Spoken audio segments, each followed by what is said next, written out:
Hello, this is attorney Madhu Sekharan. Welcome to Radio Debong. Welcome to the Legislative Lounge. I am sitting in for Nate. He had to be away this week to attend some a family issue. So thank you very much for allowing me to host. My co-host today will be Mike Bayles here at Legislative Lounge. And Mike, do you want to say hello? Yes, sir. Thank you again to Radio Bang and Mike Kahn for bringing us on and giving us this opportunity to Absolutely. spread the truth between the lines, so to speak, which is what Nate and I do. And our prayers go out to Nate and his family in this time. And so thank you for joining us. And I know you and I were having a pretty good conversation before the show started. Absolutely. It's been nice meeting you, and I understand that you're doing some good work, I believe, in Arizona. Yes. Right? Do you want to talk, have you spoken about that before? I'd be interested in knowing what you're doing there.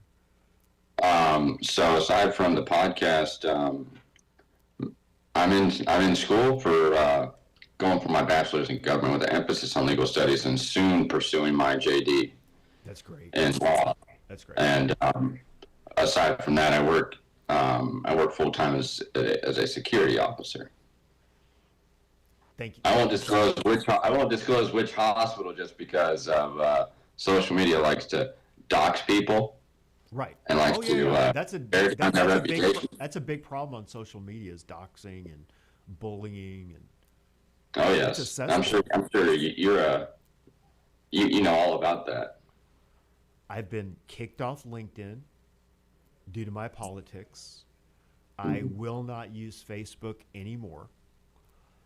Facebook, people don't realize, if you look at February 4th, 2004, that's when it was launched. And that same date, DARPA announced the end of the LifeLog project. Look it up. And LifeLog was an ambitious DARPA project whereby they were going to build a file on every human being on the planet. Yeah. And so I've mentioned this to people, but fake profiles on these social media platforms are a big national security issue. If you could be thinking you're talking to John Smith, it could be somebody in a foreign country that is an adversarial to the United States. They've immediately, just through a benign Facebook account, gotten all sorts of information, intelligence information about you, all your family, all your friends, and just by hitting a friend request and connecting them. They've got access to all what you're doing. People post daily activities, preferences, where they're going. They know everything by just looking at your profile. They don't even have to track you. Am I right? Yeah, you're 100% right. And why is our government allowing this, where somebody can use these platforms to, in effect, hack in, spy on, and interfere with the lives of American citizens? It doesn't make any sense to me. I'm not going to use. I don't use Facebook. I've stopped. I mean, I use Truth Social is the only thing I'm on now. Truth Social, and that's pretty much it. And I just do my own research. Yeah, I have a lot of questions for our government, and I was talking to you a little bit about that with Rand Paul's most recent Steve opinion report. Mike, please speak about. I'm very interested in hearing about that. Please go ahead. So this report just kind of highlights the $1 trillion in wasted spending, and this is just what Rand Paul has discovered. Tip of the iceberg. The iceberg. Oh yeah, this not even Doge hasn't even released all of what they've found. So this is just a small portion. Just got started. They're a month. Can you imagine? This is a month or two in. Are you kidding? Yeah. And just I wanted your blind reaction on this. You got patriots coming. What's happening? I mentioned this to a lot of people. If you just allow me to say this, and I'll let you continue, because I'm really interested in knowing the particulars about what Rand Paul is doing. Okay, if you just step back a little bit and see what's going on, not just at the federal level, but at the state level and local level, whenever you have an election like a new administration, you have turnover, right? People coming into these jobs. Now, we all know that this election is a tectonic shift. This is not a normal transfer of power. We know that, right? So you have the Trump administration coming in.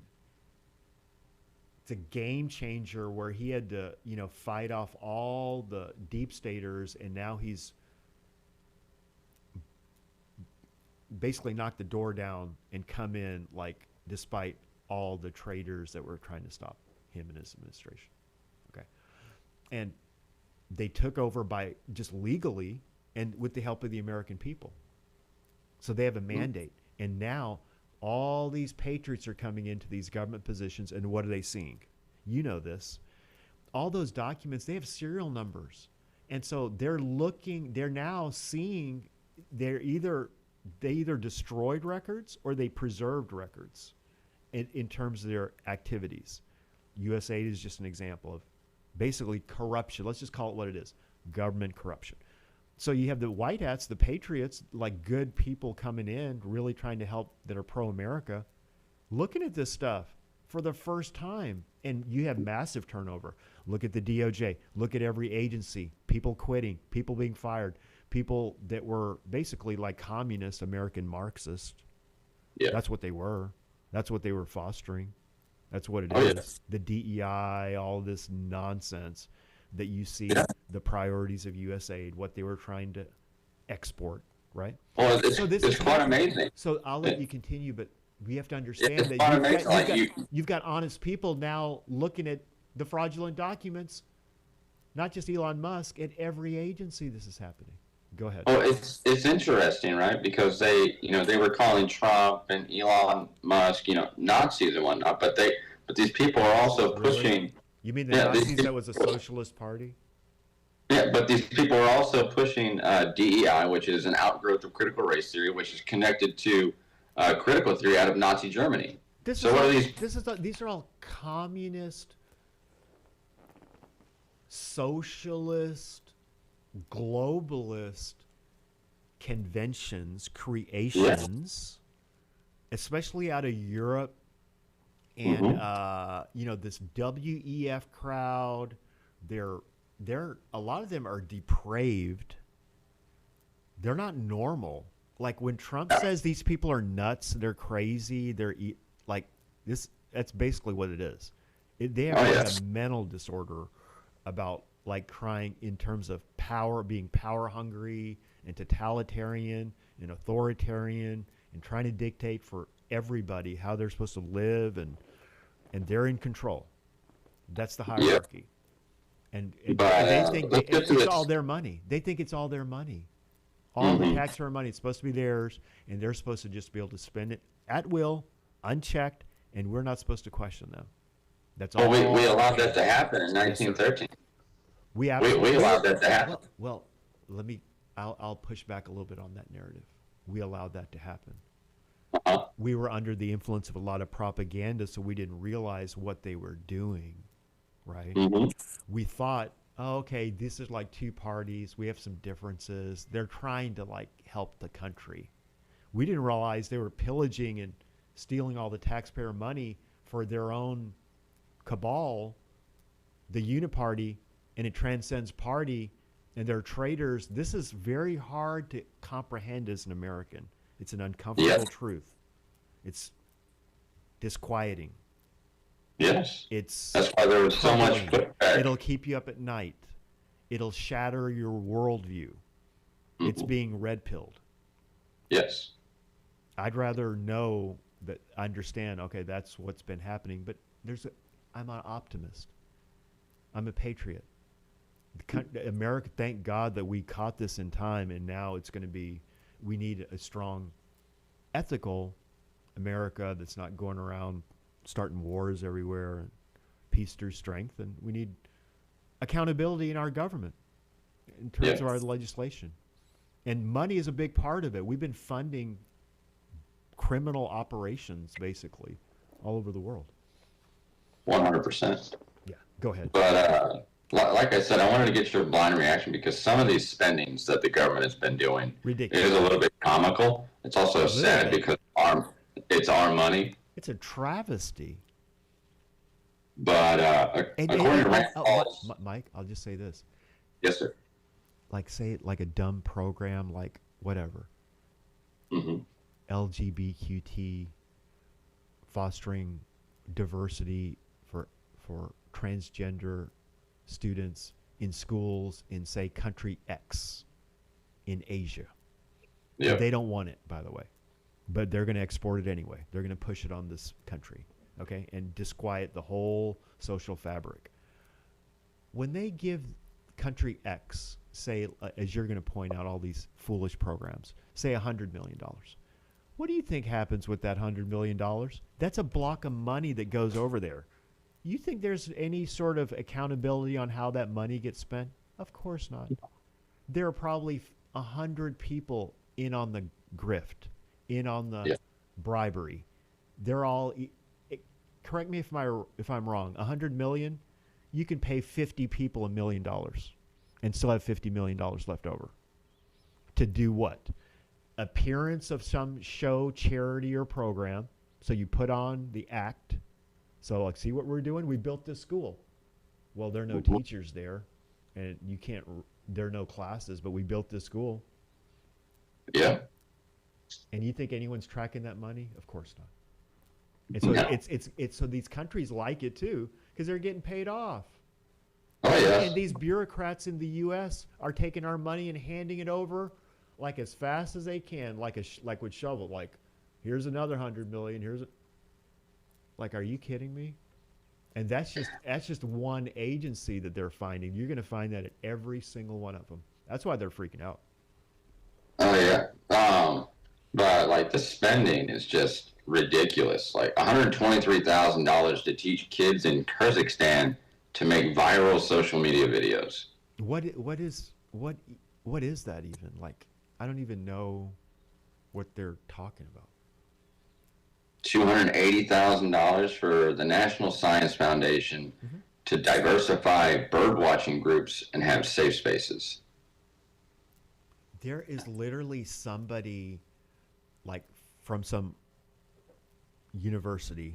I'm gonna have to watch my tongue here, but like a fresh graduate that's gone through like DEI training, that's sitting there like writing these ideas out, country by country. There has to be, like, what we need to come up with, like, these guys are doing that. Schumer, like Pelosi, they're probably directing this. And it's both parties, by the way. Both parties, by the way. I like to tell this to my Republican brothers and sisters, my friends. It's both parties, not just the Democrats. Remember who was before Trump. Let's just pause a second. Oh, yes. They're equally as culpable. Rand Paul points this out. The Romney crowd, the McCain crowd, the Bush crowd, the McConnell crowd, the Dade Phelan crowd, the Karl Rove, all the Never Trumpers, that the Aspen Institute, these folks that were trying to basically jail Trump because MAGA had taken over the GOP. Never forget that they were working hand in hand with the Democrats. So do not just blame the Democrats. Definitely, 100%. These are the Republican rhinos, the Republican warmongers. Yes. They're all. Why did we go into Iraq instead of focusing on Bin Laden? Why? Yes. Money.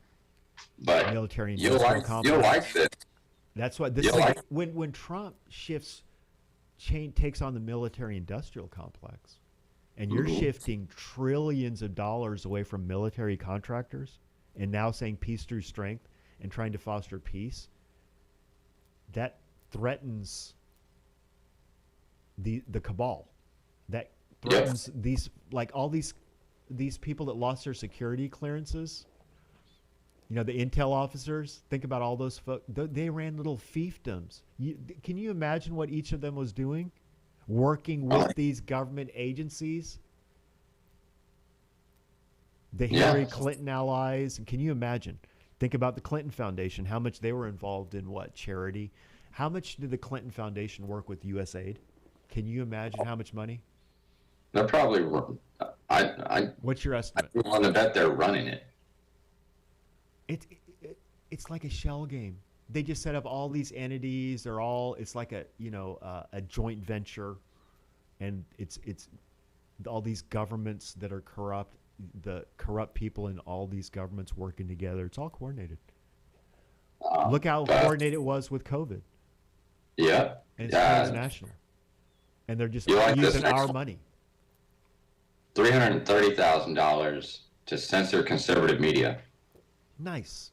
Isn't that nice? Did they ever That's censor liberal media? No, none of that. So let me ask you, this is a rhetorical question, Mike.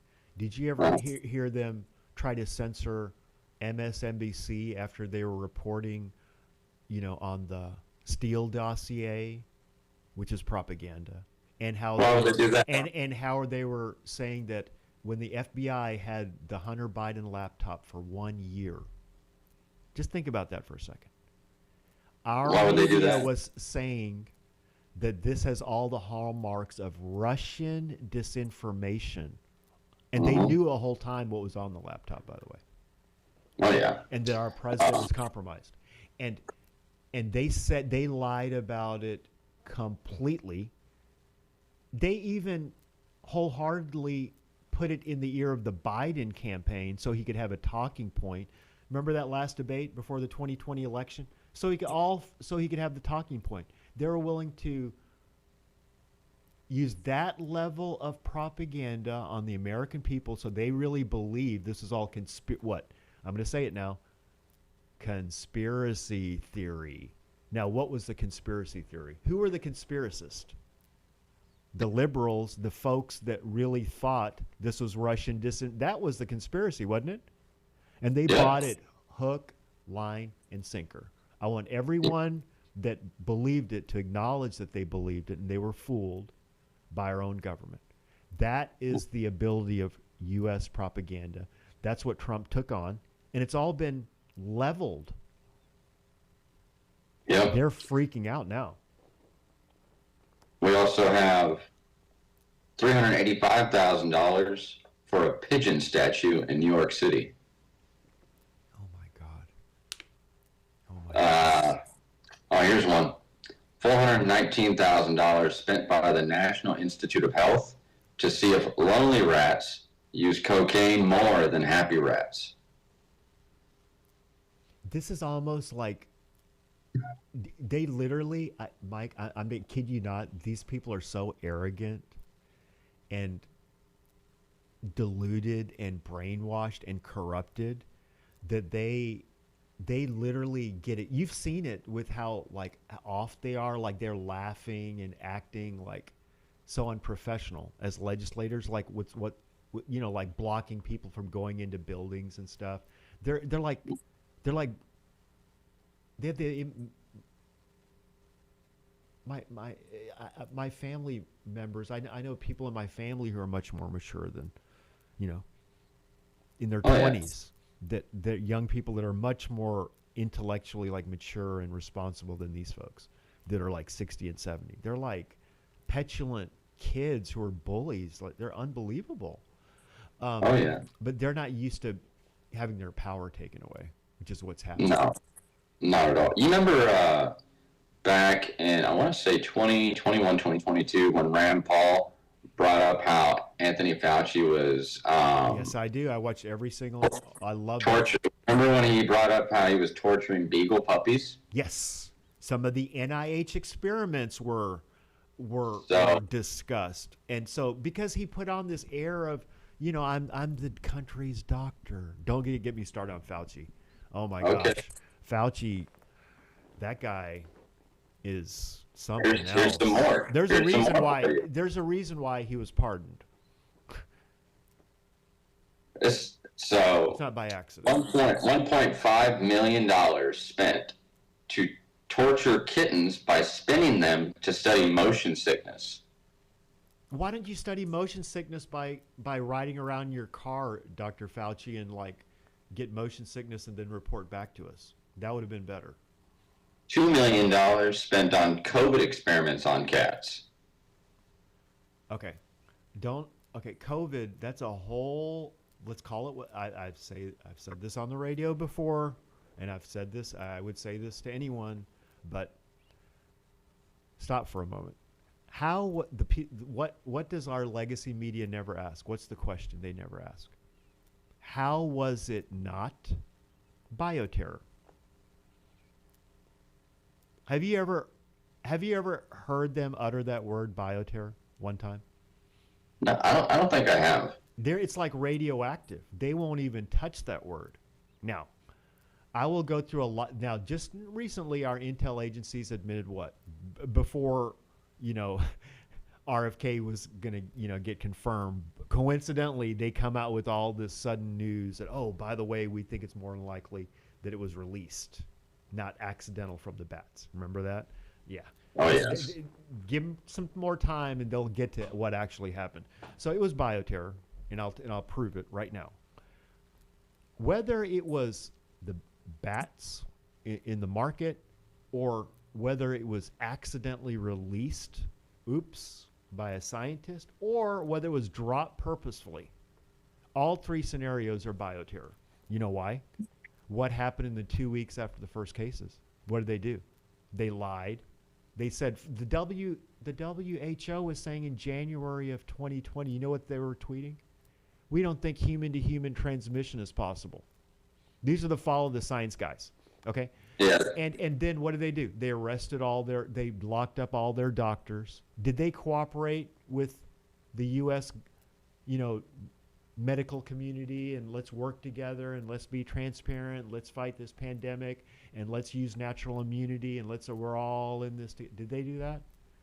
They did the polar opposite. They wouldn't let folks in China travel from province to province.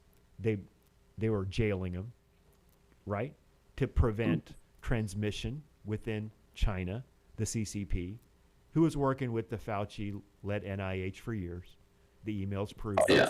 So it was a joint venture, and I'm sure President Trump's figured that out real quick. That's why he pushed Fauci right to the mic and said, you're going to take care of this. And he already probably predicted that it was all going to be exposed and he was going to take the fall for it.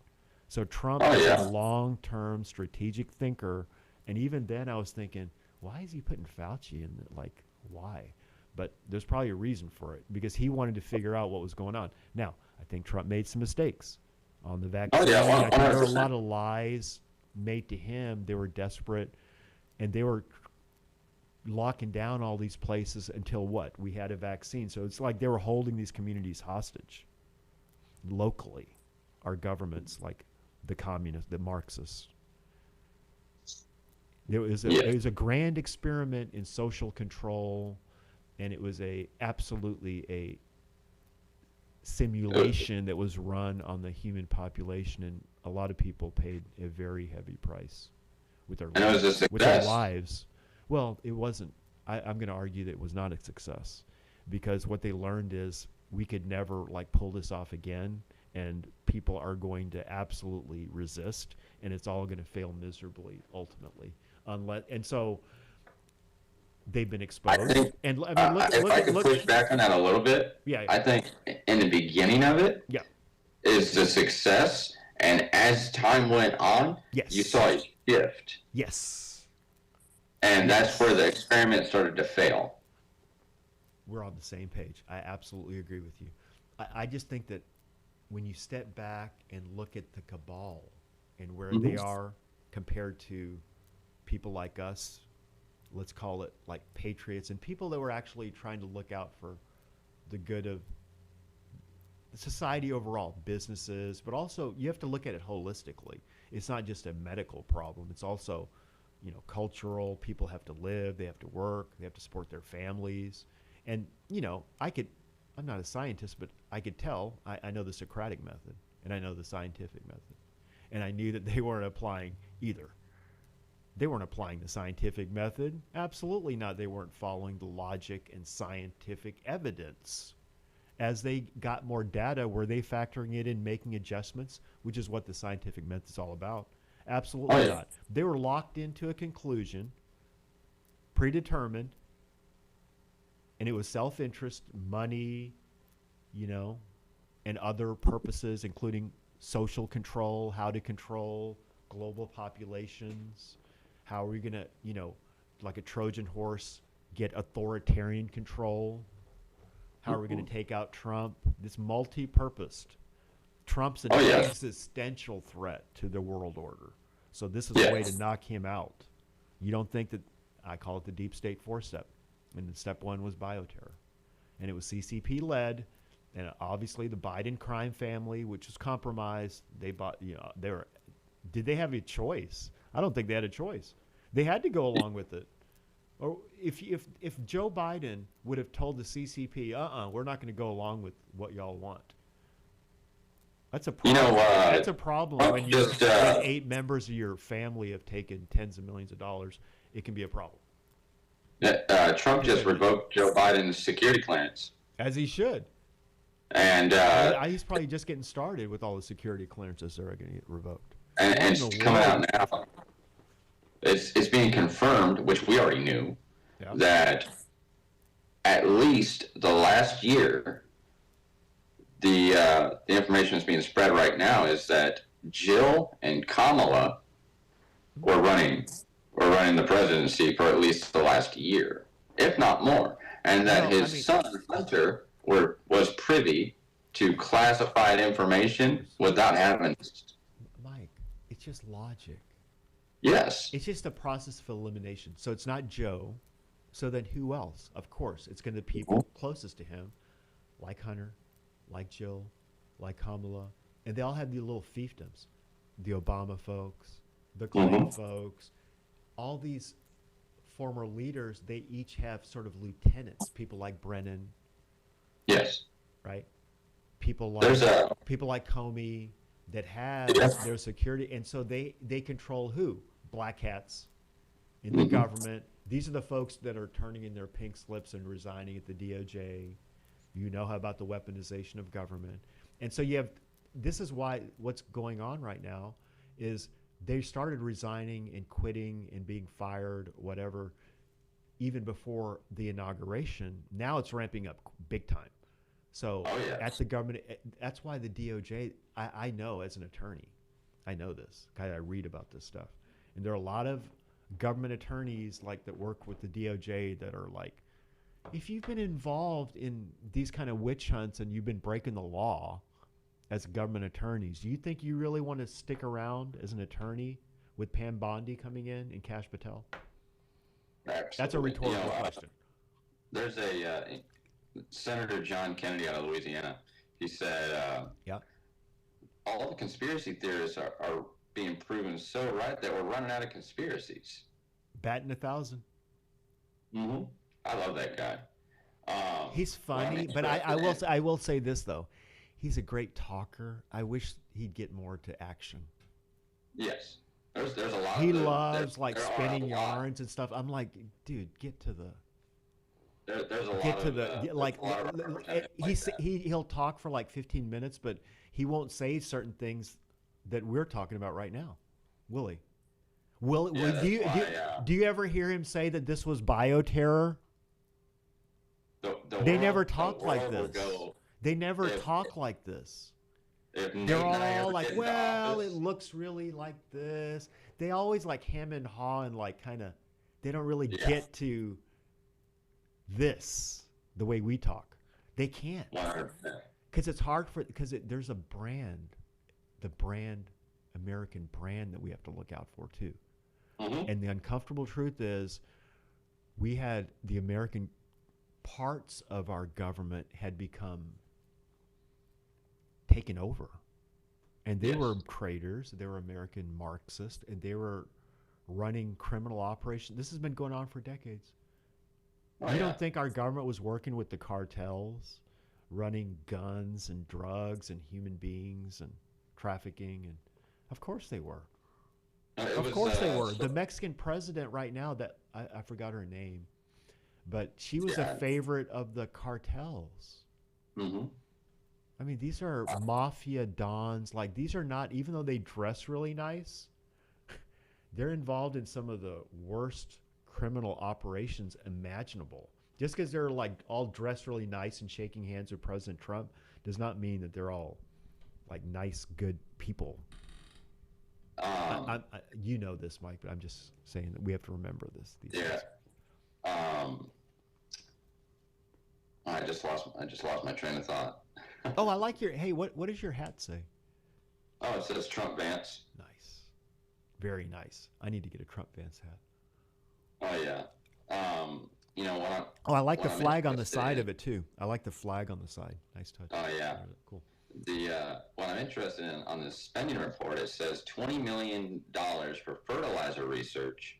Fertilizer. That's a good one. Fertilizer research. That'd be a good, because it's a bunch of like BS is basically what it is. Yeah, fertilizer research. Fertilizer research. So just think about that. Now, why do we need research?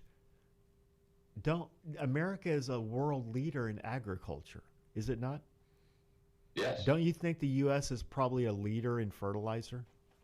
Like everything else? Yes, it is. I guarantee you, U.S. scientists and the agriculture department of the U.S. knows more about fertilizer than any other. So what are we doing with that right there? Logically, I'm thinking, what fertilizer research? Mm-hmm. It's already being conducted at universities, is it not? It's all there. That goes back to Monsanto's and his weed killer. Sure. DEET and all the DEET problem and yeah, we know that with commercial. We know that Monsanto's also is responsible for the creation of the prescription heart medications, right? Okay. But I did not know that. Yeah. What a lot of people don't know is that the best thing for your heart that's natural, that comes from the earth, is dandelions. Dandelions? Interesting. Well, I what's find interesting I find this fascinating. The weed killer I'll just say this. Kills those dandelions. Oh, interesting. And dandelions, yes, that's an example of God's own creation that was there for a reason, and now human beings, for monetary purposes and commercialization, go in and cause a big problem. Mm-hmm. Now, who are the environmentalists here? We have me and you, two conservatives, being more environmentally friendly than the so-called environmentalist. Am I right? Yep. And so, I just wanted to mention that we're speaking to a large Indian American community on the show Radio Debang, right? This has a big following in Houston. And so India is the birthplace of holistic medicine, Ayurvedic medicine, the Ayurveda, the Vedas, ancient scriptures, right? It's all about holistic medicine and natural medicine. This is absolutely contrary with what Dr. Fauci was promoting. Did you ever hear Dr. Fauci talk about get sunlight and exercise and build up natural immunity and eat healthy foods to stave off a virus? I was banned from social media he never would talk like this as the head of the COVID pandemic, really. Not one time. And so, absolutely. I mean, and Rand Paul, as a physician, he talks a lot about these issues with agriculture, food production, commercialized food production, and a lot of the stuff that we eat is a bunch of junk. A lot of the stuff that we eat, is not allowed in other countries, but we allow it in our 100%. 100%. I will have you know, we did spend $2 million on border security, but it wasn't for our own. It was for Paraguay, which I don't know where that country is, but it's not our country. So that means that's probably like border security, probably some money that went to the police or military to help to like put on the appearance of. See, that's the kind of thing that they can show. Later they can go back and say, "Oh, see, we were trying to get them to also do a lot of this stuff themselves. See, we weren't just sending them money; we were trying to get them to also stop the flow of illegal immigrants, because you know how they come up through." Even South America. It's not just Mexico. There's that trek There are all these countries where, you know, it's a big migration pattern. Health and Human Services also spent $2 million on a study to see child reactions to Facebook food ads. Okay. I'm going to talk a little bit about this. These tech companies, what they do is they literally hook up children and adults. They have medical monitoring. So there are doctors involved, psychologists, sociologists, psychiatrists that work with these tech companies. And it's called brain hacking. And so they gauge your reactions. For example, here's an example. Snapchat, right? I'm an old guy. I'm 56, but I know I've read about this. So Snapchat, like all the kids are on Snapchat. Snapchat, here's an example of how they brain hack. They added a feature, which is like, how many days in a row have you been on Snapchat? Kids, what they were doing, like when you and I grew up, Mike, what would we do when we go on a family vacation? You're looking outside, looking at beauty. You're spending time with your parents. You're learning about things. That's how I grew up. These kids, what do? They're on Snapchat. They're looking at their phone. Their world is very small. Are they enjoying time with their family vacation? No. They're stressed out about breaking their streak, how many days they've been on Snapchat. So they got to log on Snapchat, and they're freaking out. Do you see how they coded that in? They gauged with medical people that, yes, these children will be very stressed out and wanting to get on Snapchat because to continue that streak, and they won't want to be off Snapchat. So put it in. Now, think about how insidious that is. But that's what they do. That's what they do. And that's how they get them hooked. And then what do they do once they're hooked on Snapchat? Then you've got them on a channel, and you've got them. Because what do? You keep feeding the messaging through that channel over and over again. Such as what? Such as what? You need to wear your mask. You got to get that vaccine. You got to talk to your family about and make sure that they're not fill in the blank. Conservatives or white supremacists or not following the sign. You can fill in you can tell them whatever. You can tell them to go, you can protest at your university against Israel or whatever it might be. Yeah, you've got them. Throw another channel in there. I'm sorry? Throw another channel in there. Now you're not on Snapchat. Now you go over to Facebook. TikTok. Now you go over to TikTok. Yep. And if you've got about 3 of those, guess where 80% of your day is gone as a youngster. But now you're introducing. Now, have you done things on your own and researched? No, you haven't. Have you talked to your parents about, hey, the way we grew up, Mom and Dad, what do you think about this? What's the right thing for me to do? So now Snapchat has become the parent of this child. Yes. And this is something I told my own children. I said, you're going to listen to me and your mother. Like, yes. The parents have to raise the children. You cannot outsource it to these propaganda agents who are in effect American Marxist coding. And so in our community, Indian American community, the Americans in general, they're wondering what's happening to our children. This is what's happening. We're letting corrupt people tell our children how they should, their priorities and what they should think. And that's how the CCP is subversive, right? Mm-hmm. And it can weaken a whole country without using the military one time. Because they can't beat us. They can't beat us head on, economically or militarily. But they can subvert. And these traitors, these American Marxists, they're willing to go along with it because guess what? They're in control. They're the elite. They're not really the elite, but they like to call themselves. They're dumber. They're more corrupt. Yeah. Look what's happened to them now. With the kids, the children, you're engineering addictive psychological effects. It's more addictive than heroin, Mike. Yeah. They've tested it. It's more addictive than a narcotic like heroin. Think about that. 100%. And this is not And just for kids, by the way. Any adult, you and I have to watch it. oh yes, The average American checks their phone every 15 minutes. It's probably 10 minutes now. and probably So I always tell my clients and friends, just friends and family, turn it off. Use it efficiently, use tech efficiently, but just put it away for hours at a time. And you'll be amazed at how much you can get done. The old fashioned way. Talking to people, 100%. going outside, seeing nature, reading books, writing on paper. I think all these things are coming back. I hope so.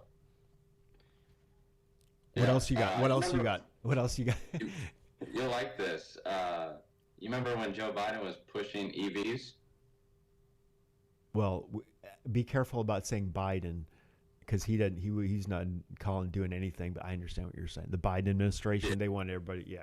Nonsense. Absolute nonsense. Over $15 billion spent by the Department of Energy for EV push. And you know what's funny about that? I was reading about in California. Do you know there were hours long lines at these charging stations? This is supposed to be the most advanced state with EVs and Tesla and all this stuff. And even in one state, California, with all that money, they don't even have enough charging stations. So these people are waiting. Think about how ridiculous they are. They're waiting hours to charge their car. Yeah. And they're running. And these people with old gasoline engines are probably looking at them like, you guys are idiots. Like, what are you doing? Well, it's not just that. Like Sorry. you can't Losing my- push, you can't push the electric vehicles if you don't have the electrical infrastructure. Yeah. And California, absolutely, you can see how they ignored their infrastructure. When you focus on corruption and DEI and other programs instead of nuts and bolts government priorities, that's what happens. 100%. Instead of like the fire department and the electrical grid and water, transportation, and cyber. This is all infrastructure, not just at the state level. You got to do it nationally. We've ignored all this stuff for decades. While countries like China and in the Middle East, whether it's Dubai and other countries, they've passed us on certain metrics, whether it's like airports and things. Of course, the U.S. is a huge country, and we're like the highest standard of living. There's no country that can match the wealth of the United States. Not even close. We've done all this despite all the corruption. I'm just saying that there's so much untapped potential. But even though it's not like we're in dire straits, we're the absolute leader globally, economically. China's a bunch of ghost cities, and people that think that China is going to pass up the U.S. anytime soon, they're in for a very rude awakening. Now, they had the potential to. If we would have kept down that track that we were on, that was going to happen. That was going to, I very much believe, would have happened. Maybe in the next 5 years. The only way they would do that It was is close. if we slingshotted them. Well, I'm saying that if you had, like Kamala Harris and Joe Biden, them elected, we were on that track. Because you saw in a few years how much you can destroy a country. Oh yes. I kind of wanted to call upon your area of expertise. Sure. In law. Yes, sir. What did you think about Trump's EO with birthright citizenship? I know I have my opinion on it based on the Supreme Court cases. You have to get really granular. So you have to get when you. I think what he wanted to do is test the law. The overall goal for him with that EO, I could be wrong, but this is what I'm gleaning, is what we want to stop is abuse of the system. We don't want to keep out good immigrants that can really bring something to the table, and they're being honest, and they have a unique skill set, merit-based. They're not taking jobs away from Americans, and they're adding. And they want to be American, right? And they may want to come here, work. I have so many like Indian brothers and sisters. They're like this. Like, I'm an immigrant. I came here when I was 4.5. I've lived the American dream. My father was a scientist, and we had years and years to get visas and get a green card. I've lived this since 1972 until I was 18 and I became a citizen. So I've lived it as a legal immigrant coming from India, where I was born. I was born in India. I came here at 4, and I've lived in many different states. So I'm 56 now. I've been in the United States for 52 years. But I've traveled to India very often. That's my birthplace. My family home is in India. I know India very well because I go back every 2-3 years. I'm going later this summer. And so I have a lot of Indian friends. So I have that perspective, and I've watched the Indian community here has really grown the last 10, 15 years, the uptick in population. When I was growing up, there weren't as many Indian Americans, like in the 70s, and there was sort of the first generation of really tend to be scientists, doctors, very intelligent, very well-educated people from India, and they were patriots, and they built a lot. They did a lot for people like me and you. Like that's why a lot of Indian students are so successful. Is they have very good mothers and fathers who are very motivated. And that's why they do well. Yes. Now here's the thing. So you have to differentiate between whatever country it is, whatever religion, whatever it is. You have to reward merit-based immigrants who are really here trying to do the right thing. But you can't have sort of like these, what do they call it? Birthing mills, like the birthing tourism, where you have illegal immigrants that they literally, it's an operation. So they set like say a hotel in New York City, or say a hotel, let's call it Texas, call it Dallas. I'm just using a random example. So you get a building, and whereby you bring in illegal immigrants in large numbers, and all they do is they have babies quickly, and they immediately become American citizens. And so it's very, and then they go back. They have no, and so they go back and forth from Mexico. Not just Mexico. It could be anywhere, India or anywhere else. I'm not saying it's only Mexico, because as far as the illegal immigrants, it was 160 countries plus. So a lot of times we make the mistake of saying it's only Mexico, but that just happens to be the closest country, Canada and Mexico. So I think what he's done with the EO is he wants to test the law. He wants the Supreme Court to weigh in and differentiate through a case, a Supreme Court ruling. They'll probably fast track that case in terms of the Supreme Court, and they'll come down, and then with their ruling, it'll probably come down maybe like 6-3, it might even be 7-2 sometimes. You might even get some of the more liberal justices on board because they want to craft a solution that the legislature hadn't done it for so long. So now the Supreme Court's going to have to weigh in, and they'll with their ruling delineate that, hey, in these circumstances, these immigrants should be treated this way and should be given preference in terms of a legal path towards citizenship, but the EO is upheld in this respect that we as a policy matter, we do see the benefit of stopping sort of this illegal tourism where illegal immigrants come in and they just have babies to game the system, because that's not good for the country, and it poses a national security risk.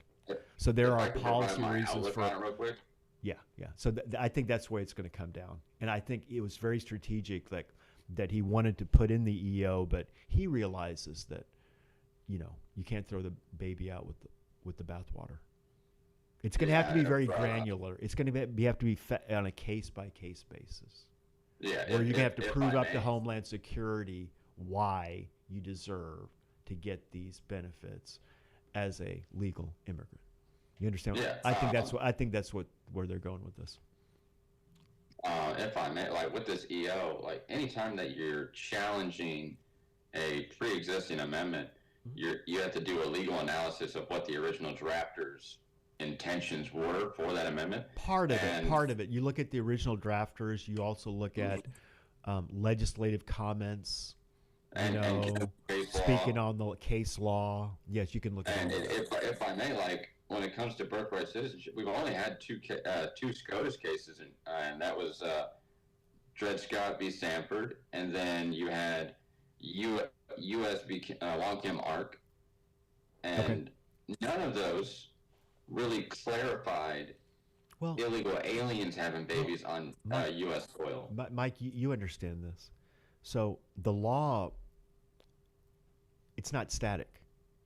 So it Mm-hmm. evolves based on what's happening in society. So these truths, in terms of the societal reality, in terms of having such a large illegal immigrant population within our country, it's unprecedented what's happened in the last 10, 20 years. So that's a new reality for us as a country. We cannot do things Yes. the way we did them before. It's a new reality. Courts realize that. When courts hand down legal decisions, it's people don't realize the analysis. It's also policy based. They're looking at societal trends. They're looking at, hey, how do we craft a solution that's best for society as a whole? So they're going to Yes. look at, hey, those decisions, that was at a time when the country was in a very different place in terms of the composition of illegal versus legal immigrants and the national security threats that were posed. So we're in a very different situation. We've got And I think there's a cartel folks that lady. we're trying to get out as quickly as possible. We also have other, you know, honest people like migrant farmers who may have been like picking crops and helping do that honest work, and they're not criminals, and they're just trying to do something better, and we're compassionate people. We realize that. Yeah. So there's no one size fits all. When they Yeah. I deport think. people, they're going to do it in a smart way. They're not going to just start with, a grandmother that has been following the No. law and has been here. We don't want that. Well, even the EO doesn't. We want The EO is we not want retroactive. we're not people. They're not stupid in terms No, of the people that the are executive order itself is not retroactive. I Yes, do think correct. that there is. It could not be retroactive. You can't do No, that. it can't. You But can't say, oh, now you're illegal, whereas before you were legal. You can't do that. but I think there's a conflict in principles, whereas the EO is bringing up the problem with um, just solely, which is the legal principle of just born on the soil, Uh huh. Yes. and then you have um, Born then you of have U.S. citizens, jurisdiction. but you could be born. There are all kinds of scenarios. It's very Yeah, complicated. but For then you example, have you the can conflict imagine of you can jurisdiction. imagine that you can imagine all kinds of scenarios. Say you have two American citizen parents, right? John and Hmm. Jane. And they were at their house in Paris, right? And they had been living in Paris, but they go back and forth from Paris. They work in the government, and they they go back from the U.S. and France, and they had a child. Maybe one is French and one is an American. Maybe a U.S. an American father and a French lady. So it's a U.S. citizen and a child born in France. Is that it? So what do you do with that? See, Yeah. is that a U.S. citizen? Is that see? It gets very. It's not so Well, easy to that's craft to people think, oh, why is this law there? It's so stupid, like it's silly in this. Well, you have to when you writing a law is very complicated. People mhm. underestimate how difficult it is. And I have this But conversation with a lot of scientists and doctors and others that underestimate how difficult it is to use language and be precise and well, cover legalese all sorts of situations. So 100%. imagine writing that law to cover every sort of permutation that's possible. Not easy. It's not easy. 100%. Um, but that's why I said there's a conflict between jurisdiction and then just solely. And I'm looking forward to the analysis that the Supreme Court brings to this. Sure. Yeah. It should be really interesting. It's important. It's long overdue. Just like we had, well, it was the Uniparty. I know why they weren't crafting a solution to immigration. It was purposeful. It's not because they couldn't. You saw that with President Trump, how quickly he could do things, like because there was no will to do it. It's because the uniparty was benefiting off. I say this a lot in terms of you brought up immigration. Republicans are equally to blame. There were a lot of corporate leaders that were voting Republican, and let's call it what it was or is. They liked the cheap labor. They liked paying people a lower hourly rate. They did not want to pay an American a higher rate and have to follow the law in terms of employment law too, overtime, all of it. Well, they would much rather just pay whatever instead of minimum wage. They'd rather pay 1/4 of it or a half and not be held accountable for anything they do in terms of and say, you're not going to say anything, you're illegal, so don't even say one thing. It's like indentured servitude. Yes, and so 100%. think about how racist and discriminatory it is to have the position that only these people that are not American can do these dirty jobs. 100%. And we Americans can't be thought of like doing them. How elitist and racist is that? Think about it. If I may, They do all the jobs that we Americans can't be. Like, are you kidding me? If it was, if you did not have this system, and you encouraged hiring American workers, what would you have? You'd have better quality, not just in workers, but then the rate of pay. It would be the market would dictate what you're going to have to pay these people. So Republicans were equally to blame. And so before Trump, they were all for. They didn't do anything about the border, just like the Democrats did.